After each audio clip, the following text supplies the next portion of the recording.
All right, so I think I'm going to do a couple more processes to this bag before I do some materials and backgrounds. But at least get this a touch further. I'm going to add just some seams. So I think I'm going to, in edit select mode, make sure that I'm selecting vertices.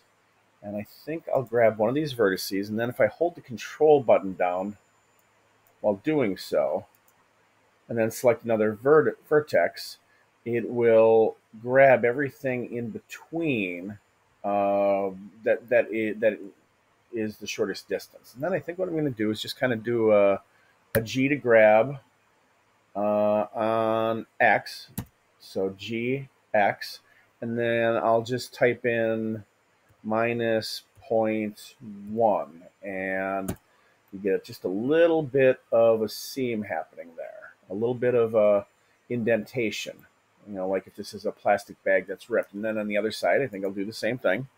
So selecting this vertex, holding down my control button, selecting another vertex. In this case, instead of minus, I'm going to be moving in the positive direction. So I will type in GX.1, and I get another little bit of a seam there.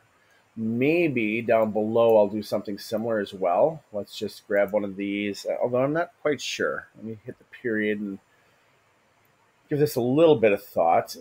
Maybe for the moment I'll leave it as it is.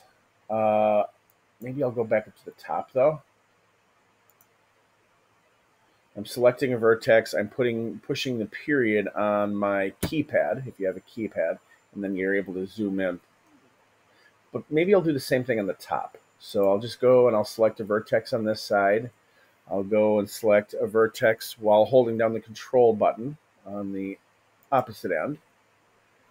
And I think I'll do something similar where I'll just do a G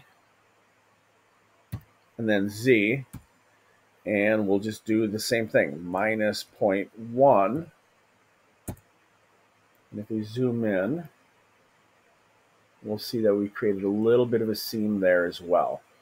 We'll leave that for now and come back to that later. But I think for the moment that should work.